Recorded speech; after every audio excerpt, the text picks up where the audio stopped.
मुख्यमंत्री डॉक्टर मोहन यादव का आज का पूरा दिन पूरी तरह से प्रदेश के विकास, जनता से जुड़ाव और नई परियोजनाओं की सौगातों को समर्पित रहा। सुबह भोपाल से शुरुआत होने वाला सीएम डॉक्टर मोहन यादव का ये दौरा इंदौर और उज्जैन में भी सौगातों भरा रहा, जहां वो खेल को बढ़ावा देने से लेकर किसानों को आर्थिक मदद तक कई बड़े कार्यक्रमों में शामिल हुए। राजधानी भोपाल के बड़े तालाब स्थित वोट क्लब में 8वीं इंटर स्टेट चैलेंजर्स और 45वीं जूनियर नेशनल रोइंग चैंपियनशिप का मुख्यमंत्री ने भव्य आगाज किया। वहीं सीएम ने इंदौर में आयोजित यूनिटी मार्च में एक भारत आत्मनिर्भर भारत में भी शामिल हुए। वहीं सीएम गौतमपुरा में भावांतर भुगतान योजना में 1,34,000 किसानों के खातों में भावांतर की राशि भी ट्रांसफर की। साथ ही सीएम ने कई विकास कार्यों का लोकार्पण और शिलान्यास उद्घाटन भी किया। देखिए खास रिपोर्ट।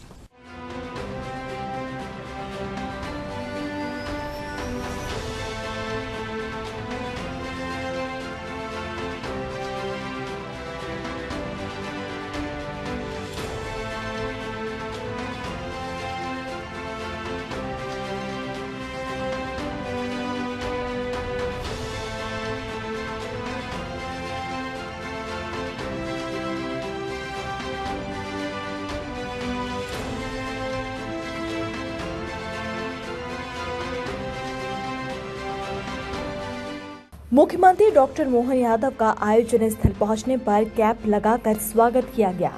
उन्होंने प्रतियोगिता का शुभारंभ कर चैंपियनशिप में शामिल 23 राज्यों के 500 खिलाड़ियों द्वारा देशभक्ति गीतों के धुनों पर प्रस्तुत मार्च पास्ट का अवलोकन किया।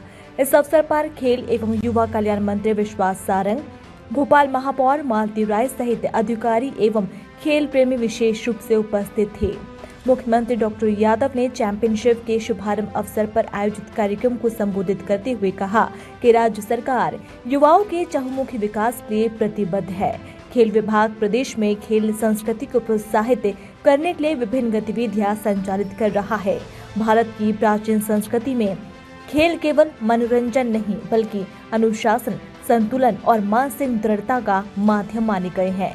पुराने समय में नौकायन, तैराकी और जल प्रशिक्षण को सामरिक और शारीरिक दक्षता का महत्वपूर्ण हिस्सा माना जाता था। वही परंपरा आज वाटर स्पोर्ट्स के रूप में हमारे सामने है। इसमें तकनीक, सहनशक्ति और फोकस का वास्तविक परीक्षण होता है। राज्य सरकार के लिए रोइंग चैंपियनशिप की मेजबानी करना गर्व और आनंद का विषय है। मैं 45वीं जूनियर नेशनल रोइंग चैंपियनशिप एवं 8वीं inter state challenger national rowing championship शुभारंभ करने की विधिवत घोषणा करता हूं। वाह!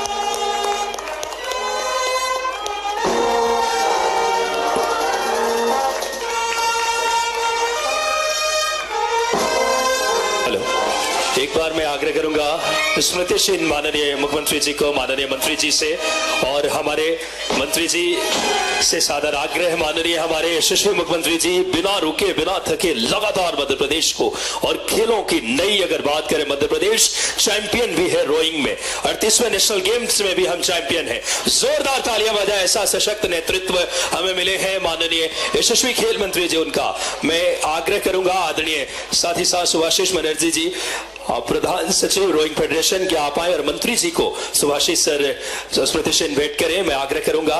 साथ ही साथ देवराज सर। रोइंग चैंपियनशिप के आज के 8वीं इंटर स्टेट चैलेंजर्स 45वीं जूनियर नेशनल रोइंग चैंपियनशिप के स्टार्ट्स में मध्य प्रदेश खास करके मैं मान के चलता हूं कि हमारे खेल विभाग के लिए एक एक करके एक एक दिन स्वर्णिम अक्षर में लिखा जाएगा। इतने प्रकार के खेल, इतने प्रकार की प्रतियोगिता मध्य प्रदेश में चल रही है। माननीय खेल मंत्री जी का भी जोरदार ताली बजाकर अभिनंदन करें। माननीय महापौर जी, हमारे राकेश गुप्ता जी, सुभाषिष मुखर्जी, देशराज जी, मैं भाषण के लिए थोड़ा विलंब से आने की, मैं यहाँ आप सबके लिए सुबह सुबह जल्दी बुलवाया और देरी से आने की क्षमा भी चाहता हूं। लेकिन आज हमारे प्रदेश के अंदर सरदार वल्लभ भाई पटेल की 150वीं जयंती के अवसर पर राष्ट्रीय एक बड़ी इवेंट इंदौर में भी होने वाली है और उसके बाद वो गुजरात टीम जाने वाली। मैं उम्मीद कर रहा हूं कि इसके पहले आज ये डबल खुशी है इस स्थान पर जब रोइंग चैंपियनशिप की मेजबानी भी हमको मिल रही है और ये और आनंद है कि रोइंग में नेशनल चैंपियन भी हम ही हैं। ये हमारे लिए डबल आनंद है। और इस अवसर पर जब मैं मध्य प्रदेश के वाटर स्पोर्ट्स में एशियन गेम्स की तरफ देखता हूं तो अंतर्राष्ट्रीय मंच पर पदक जीतने का गौरव भी देश को दिलाने में मध्य प्रदेश की अपनी भूमिका है। मैं इस नाते से मध्य प्रदेश को बधाई देना चाहूंगा। 38वें नेशनल गेम्स, खेलो इंडिया, वाटर स्पोर्ट्स फेस्टिवल में भी प्रदेश ने बहुत अच्छी भूमिका अदा की है। कई कारण से वैसे तो ये मान के चलो कि चैंपियन होने का और चैंपियनशिप में होस्ट करना ये हमारा डबल दायित्व भी लाता है।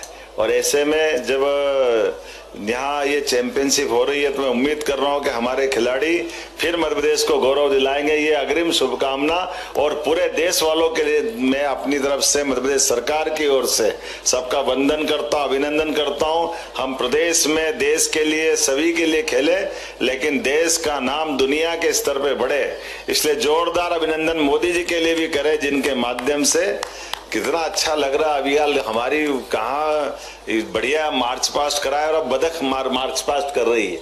यह है भोपाल की खूबसूरती और भोपाल का आनंद। हमारे लिए सौभाग्य की बात है। खेल के सभी क्षेत्रों में समान रूप से बढ़ते हुए हमारी सरकार लगातार प्रोत्साहन दे रही है। माननीय मोदी जी के नेतृत्व में भी वैसे तो आदिकाल से खेलों के प्रति भारत का और भारत की जीवन पद्धति का अपना एक विशेष वैशिष्ट है। ऐसे में जब आज के समय में खेलों को लेकर के अब कौन सा एशियाड और ओलंपिक है जहां भारत की प्रतिभाओं ने झंडे नहीं गाड़े, आने वाले समय में ये और बढ़ता जाए, मेरी अपनी ओर से शुभकामना दे रहा हूं। और संक्षेप में, क्योंकि विलंब से आया तो लंबा भाषण न देते हुए अपनी बात को यहीं विराम देते हुए शुभकामना देता हूं। 4 दिन तक ये पूरा आयोजन आनंद का एक अलग एहसास कराएगा। वैसे भोपाल सुंदरता के लिए भी जाना जाता है, स्वाद के लिए भी जाना जाता है। और जब आप आए तो भोपाल में पोहे, जलेबी और खान पान की बहुत अच्छे प्रकार से यहाँ अलग अलग संस्थान भी है और बगल में अब टाइगर अभयारण्य भी है। उम्मीद करता हूँ कि हमारे सभी प्रकार के भोपाल के ये जो अवसर पर इस कार्यक्रम के साथ साथ हम आनंद भी लेंगे, प्रदेश को जानने समझने का मौका भी मिलेगा। एक बार फिर मध्य प्रदेश सरकार की ओर से मैं पूरे आयोजन के लिए शुभकामना देता हूँ, बधाई देता हूँ। बहुत बहुत धन्यवाद। मुख्यमंत्री डॉक्टर मोहन यादव ने इंदौर में यूनिटी मार्च एक भारत आत्मनिर्भर भारत पदयात्रा कार्यक्रम की शुरुआत अपने उद्बोधन के साथ की। कार्यक्रम में प्रदेश के कई दिग्गज नेता मौजूद रहे। इस अवसर पर मंत्री कैलाश विजयवर्गीय, मंत्री तुलसी सिलावट, सांसद शंकर लालवानी, महापौर पुष्यमित्र भार्गव सहित सभी विधायक मंच पर उपस्थित थे। मुख्यमंत्री के संबोधन के बाद यात्रा का शुभारंभ परंपरागत उत्साह और जन समर्थन के साथ किया गया। बड़ी संख्या में कार्यकर्ता और नागरिक इस अवसर के साक्षी बने। लौह पुरुष सरदार वल्लभ भाई पटेल जी की 150वीं जयंती के अवसर पर इंदौर में आयोजित यूनिटी मार्च एक भारत आत्मनिर्भर भारत में शामिल होना अत्यंत गौरवपूर्ण रहा। इंदौर आगमन पर माननीय मुख्यमंत्री डॉक्टर मोहन यादव जी की गरिमामय उपस्थिति में ये कार्यक्रम संपन्न हुआ। पर बैठे सभी हमारे वरिष्ठ नेतागण और आप सब, आजादी के बाद एक ऐसे विराट व्यक्तित्व को स्मरण करने के लिए मैं तो मान के चलता हूं, कांग्रेस के विषय में जब कभी बात निकलेगी तो कांग्रेस ने आजादी के पहले जिन जिन महापुरुषों ने बड़ा योगदान दिया, केवल एक खानदान को बचाने के चक्कर में और एक खानदान के भरोसे पूरे कांग्रेस और तत्कालीन समय के महापुरुषों के साथ जितना अन्याय नेहरू परिवार, नेहरू गांधी परिवार ने किया, इतना बड़ा दुर्भाग्य के साथ बोलना पड़ेगा। जिस बात को लेकर के आजादी के पहले महात्मा गांधी जी के साथ कदम से कदम मिला करके सरदार वल्लभ भाई पटेल, नेताजी सुभाष चंद्र बोस, लंबी मालिका है, लेकिन ऐसे सारे महापुरुषों को बुलाने का काम अगर किसी ने किया है और योजनाबद्ध तरीके से प्लानिंग के साथ इतना बड़ा व्यक्तित्व सरदार वल्लभ भाई पटेल का, जो स्वयं पीएम के उस समय बहुत सहजता के साथ पूरे देश को स्वीकार होते, लेकिन विनम्रता के साथ महात्मा गांधी जिस चर्चा में अपने को पीछे रख करके अपने से कम आयु के व्यक्ति को प्रधानमंत्री बनाकर भविष्य में इस देश का नेतृत्व कैसा हो, भविष्य में देश मजबूत कैसा हो, कितने प्रकार का उनने योगदान दिया और अपना खुद का मान पीछे रखते हुए अद्वितीय योगदान देकर के जिनने कदम बढ़ाया। केवल 1, 2, 3, 4 ऐसी बड़ी बड़ी बातें छोड़ दो, वैसे तो उनके जीवन के इतने प्रश्न हैं। वर्तमान के समय में हमने अगर उनकी आकलन करें तो सच्चे अर्थों में कई नेता बोने हो जाएंगे, लेकिन जिनने अपनी लकीर को बड़ी करने के चक्कर में बड़ी लकीर को मिटाने का प्रयास किया, दुर्भाग्य से उसको भी स्मरण करना पड़ेगा। कितने आश्चर्य की बात, सरदार वल्लभ भाई पटेल जिन्होंने न केवल 600 रियासतों को विलीनीकरण कराया और एक कश्मीर की गलती माननीय कैलाश जी भाई साहब ने बताई, ये बात सही है कि कश्मीर के अंदर धारा 370 लगाकर एक रियासत को अकेले प्रधानमंत्री तत्कालीन नेहरू जी ने अपने पास उसका निराकरण करने का मसला रखा, लेकिन उसके अंदर जो छोड़ी गई गलतियों का परिणाम देश कैसे भुगतता है। 40,000 निरपराध सेना के, पुलिस के, आम जनता के, किसान, मजदूर, गरीब, बच्चे, हमारे कश्मीरी पंडित भाई बहन, सभी प्रकार के धर्म के लोग अगर मारे गए तो उस कलंक के कारण से, धारा 370 कारण से, और उसमें उतरे नहीं। आप आगे बढ़ के देखो, भारत के नक्शे के साथ कश्मीर अगर पूरा भारत को मिलता तो उसका परिणाम क्या आता? उसका परिणाम आता हम अफगानिस्तान के रास्ते से ईरान और ईरान से लेकर दुनिया से यूरोप तक जोड़ने का रास्ता निर्बाध रूप से इस देश के साथ रखते। ये भारत का सबसे बड़ा नुकसान हुआ कि बीच में पीओके बना करके बीच में ये जो नया व्यवधान खड़ा करने का काम किया, ये गलती नेहरू जी की है। और उससे आगे बढ़ते हुए हम सब याद रखते, बोलने के लिए तो काफी बात है, लेकिन वास्तव में सरदार वल्लभ भाई पटेल के माध्यम से इतनी सौगातें, जैसे वर्तमान के हमारे पूरे देश के अंदर ये प्रशासनिक तंत्र जो बना है, IPS, IAS, ये जो भारतीय प्रशासनिक सेवा का तंत्र है जो अंदर से लोकतंत्र को मजबूत करता है, ये पूरी ताकत अगर दिलाने का किसी ने काम किया है, ये यशस्वी प्रधानमंत्री नेहरू जी के मंत्रिमंडल के उप प्रधानमंत्री लेकिन अद्वितीय व्यक्तित्व के धनी जोरदार अभिनंदन सरदार वल्लभ भाई पटेल के कारण से हुआ है। आइए हम सब मिलकर के इस यात्रा और यात्रियों का स्वागत करें, अभिनंदन करें। मेरी अपनी ओर से बोले, सरदार वल्लभ भाई पटेल अमर रहे, सरदार वल्लभ भाई पटेल अमर रहे, भारत माता की, भारत माता की। बहुत बहुत धन्यवाद। भारत माता की जय। मैं बहुत संक्षिप्त में बात कहूंगा। जब भारत का स्वतंत्रता की आंदोलन चल रहा था और भारत का विभाजन हो गया दुर्भाग्य से, और पाकिस्तान और हिंदुस्तान को अलग अलग कर दिया, एक ब्रिटिश इतिहासकार है स्मिथ, उन्होंने लिखा है कि लॉर्ड माउंटबेटन ने ये कहा था कि हम भले ही आजाद कर दें भारत को, पर भारत स्वतंत्र नहीं रह सकता। भारत को हमने इतना खंड खंड कर दिया है कि भारत फिर से अपने पैरों पर खड़ा नहीं हो सकता, और इसलिए एक बार फिर से हमको इंग्लैंड और पाकिस्तान को संभालना पड़ेगा। हम थोड़े दिन के लिए जा रहे हैं, फिर मुझे कहते हुए गर्व है कि सरदार वल्लभ भाई पटेल जो कि गृह मंत्री थे, उन्होंने 562 रियासतों को एक डंडे के अंदर यूनियन कैबिनेट में, यूनियन भारत के अंदर सम्मिलित करने का काम किया। जरा दोनों हाथों पकड़ के तालियां बजाकर सरदार वल्लभ भाई का पटेल का स्वागत करें। मुख्यमंत्री डॉक्टर मोहन यादव हेलीकॉप्टर से गौतमपुरा पहुंचे और रोड शो कर किसानों को संबोधित किया। इस दौरान गौतमपुरा वासियों ने मुख्यमंत्री का जोरदार स्वागत किया। गौतमपुरा में सीएम ने मध्य प्रदेश का सोयाबीन उत्पादक किसानों के लिए सोयाबीन भावांतर भुगतान योजना की दूसरी किस्त के तहत 1,34,000 किसानों के खाते में 249 करोड़ रुपए राशि अंतरित की। इस कार्यक्रम में क्षेत्र विधायक मनोज पटेल, मंत्री तुलसीराम सिलावट, कृषि मंत्री और सांसद शंकर लालवानी मुख्य रूप से उपस्थित रहे। कार्यक्रम में करीब 10,000 से अधिक किसान शामिल हुए। इस दौरान सीएम डॉक्टर मोहन यादव ने किसानों से संवाद भी किया। साथ ही इंगोरिया देपालपुर मार्ग निर्माण का भूमि पूजन कर 264 करोड़ के विकास कार्यों का लोकार्पण किया। महादेव की, महाकाल महाराज की। गौतमपुरा, गौतम ऋषि की धरती, देपालपुर, क्या भगवान की कृपा है।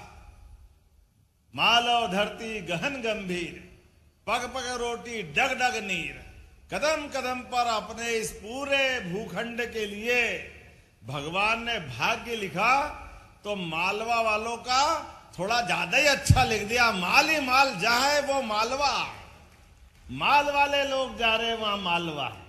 हर एक स्थान पर अपने लिए व्यापार करे तो इंदौर का कोई जवाब नहीं। लेकिन आज तो अपने बीच ये जो हमारा आपका जो संबंध है, यशस्वी प्रधानमंत्री के लिए जोरदार अभिनंदन श्रीमान नरेंद्र मोदी जी के लिए। आज अपने प्रदेश के अंदर सोयाबीन के लिए आप अंदाज लगा लो, 1956 में मध्य प्रदेश बना, लेकिन सोयाबीन गेहूं इनकी कीमत फसल की क्या थी 2002-03 तक। कोई की फसल के भाव 1956 में गेहूं था 90-100 रुपए कुंटल और 2002-03 तक केवल 400 रुपए बढ़ा, 500 पौने 500। और हमारी सरकार माननीय साध्वी उमा भारती, बाबूलाल गौर, शिवराज सिंह चौहान और आपके भाई की सरकार, हमने 2600 रुपए क्विंटल गेहूं खरीदा कि नहीं खरीदा? जोरदार अभिनंदन करो, ये हमारी सरकार है। और सोयाबीन पे भी इस बार लगभग 500 रुपया आपका बढ़ा एमएसपी पे।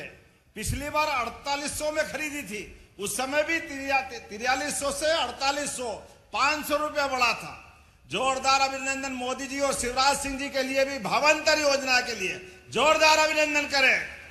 1538 करोड़ की 27,000 हेक्टेयर क्षेत्र में 75 गांव देपालपुर के चंबल नदी के माध्यम से लिम्बोदा पार बैरेज बनाकर बारिश के पानी को लिफ्ट करके बनेड़िया तालाब देपालपुर में डालेंगे। और देपालपुर से समय आया तो सब खेतों तक पहुंचाएंगे। जोरदार अभिनंदन करो। इस माध्यम से कितना पैसा, 1538 करोड़, 1,500 करोड़ की योजना। जोरदार अभिनंदन करो, ये हमारी सरकार के काम करने के तरीके। 9,36,000 किसानों के खाते में हमने अपनी जो उनकी पंजीयन किया था 22,80,000 हेक्टेयर जमीन में, जिसमें अकेले इंदौर के 46,000 किसान शामिल है। इंदौर के अंदर आज 5,765 किसानों को 10 करोड़ 74 लाख राशि का अंतरण कर रहे हैं। जोरदार अभिनंदन करें। जिसके आधार पर जो कहा वो किया।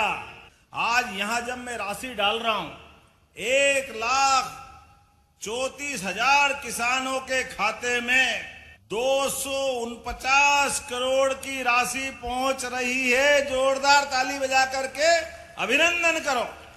जब मैं आपसे बात कर रहा हूं तो अभी आपको बिजली का बिल भरना पड़ता 5 हार्स पावर के लिए 7,500।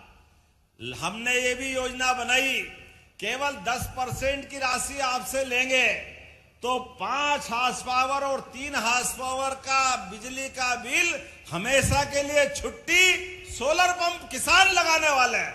जोरदार ताली बजाओ। आपने कहा इंदौर देपाल 4 लेन बनाना चाहिए। बनाना है क्या? ताली वाली बजा के बताओ। इंदौर देपालपुर में बनाने की घोषणा करता हूं। जोरदार अभिनंदन करें। इंदौर एयरपोर्ट से देपालपुर इंगोरिया होते हुए ये उज्जैन बदनावर मार्ग से भी जुड़ेगा 4 लेन। और इसके माध्यम से मतलब ये उज्जैन इंदौर इंगोरिया ये आगरे बता जावरा के बाद तो दिल्ली बंबई से जुड़ जाएगा। आता अहमदाबाद भी जाएगा, द्वारका का रास्ता भी है। यहाँ पर प्राइमरी हेल्थ सेंटर को सामुदायिक स्वास्थ्य केंद्र के रूप में विकसित करने की घोषणा करता हूं। आपका हमारा साथ जीवन भर रहने वाला है। तो मेरे साथ बोलो भारत माता की। बहुत बहुत धन्यवाद। भारत माता की जय। इंदौर से रवाना होकर मुख्यमंत्री डॉक्टर मोहन यादव उज्जैन पहुंचे, जहां उनका कार्यक्रम सबसे अधिक विकास केंद्रित रहा। सीएम ने उज्जैन में कई महत्वपूर्ण परियोजनाओं को लोकार्पण और शिलान्यास किया, जिसमें नए आकाशवाणी केंद्र का उद्घाटन उज्जैन के सांस्कृतिक और संचार नेटवर्क को मजबूत करेगा। इससे स्थानीय कला, संगीत और कार्यक्रमों को राष्ट्रीय स्तर पर पहुंचने का एक बड़ा माध्यम मिलेगा। उज्जैन में सांदीपनि विद्यालय और ऐतिहासिक महाराजवाड़ा के लोकार्पण को धार्मिक सांस्कृतिक विरासत के संरक्षण से जोड़कर देखा जा रहा है। यहाँ विकास कार्यों से महाकाल की नगरी की पहचान और भी मजबूत करने का प्रयास है। इसके साथ ही सरकार आयुर्वेद चिकित्सा शिक्षा को मजबूती देने की दिशा में तेजी से कदम बढ़ा रही है। नए छात्रावास भवन से विद्यार्थियों को आधुनिक सुविधाएं मिलेगी और महाविद्यालय की क्षमता बढ़ेगी। यह आकाशवाणी का उज्जैन केंद्र है और आप सुन रहे हैं आकाशवाणी उज्जैन के सभी श्रोताओं, प्यारे भाइयों और बहनों को आप सभी का मैं डॉक्टर मोहन यादव आकाशवाणी केंद्र उज्जैन के शुभारंभ के अवसर पर प्रसारित होने वाले प्रथम प्रसारण पर स्वागत करता हूं। आप सभी को उज्जैन आकाशवाणी केंद्र के शुभारंभ की हार्दिक हार्दिक शुभकामनाएं। आज यह क्षण उज्जैन के इतिहास के लिए एक महत्वपूर्ण क्षण है। उज्जैन के श्रोताओं ने यह सपना लंबे समय से देखा और वह सपना आज यशस्वी प्रधानमंत्री श्रीमान नरेंद्र मोदी जी और सूचना प्रसारण मंत्री डॉक्टर एल मुरुगन के आशीर्वाद और सहयोग से पूरा हो रहा है। मैं उज्जैन की जनता की ओर से उनका हृदय से आभार व्यक्त करता हूं। उज्जैन बाबा महाकाल की नगरी और यह नगरी जहां हर श्वास में आध्यात्मिकता बसती है। यहाँ की हवा में बाबा महाकाल का आशीर्वाद और भक्ति निरंतर बहती है। यही भगवान श्री कृष्ण की शिक्षा स्थली भी है। मेरी अपनी ओर से बाबा महाकाल की नगरी, राजा भर्तरी की नगरी, सम्राट विक्रमादित्य की नगरी, राजा भोज की नगरी, कई इतिहास के अनोखे पन्ने समेटे इस नगरी में मेरी अपनी ओर से पुनः आकाशवाणी के इस केंद्र की शुभारंभ की सूचना देते ही मन रोमांच और आनंद से भरा हुआ है। मेरी अपनी ओर से एक बार फिर इस नए इतिहास के बनते हुए आप और हम साक्षी बन भी रहे हैं और सुन भी रहे हैं। पुनः आप सबका वंदन, अभिनंदन, बहुत बहुत धन्यवाद। हमारे बीच एक स्नेक पार्क का भी दोबारा एक बड़ा 8.5 करोड़ का भूमि पूजन हो रहा है। उसमें किंग कोबरा लाके उज्जैन में रहेगा। बाबा महाकाल की नगरी तो उनका गण का भी तो आनंद आना चाहिए। जोरदार ताली बजाओ किंग कोबरा।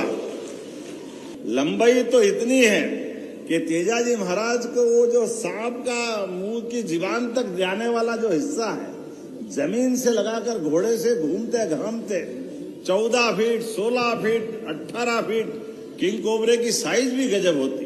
सीधे इतना तो किंग कोबरा अपने यहाँ बाबा महाकाल की नगरी में रेप्टाइल पार्क में आने वाला। जोरदार अभिनंदन करो उसका भी भूमि पूजन।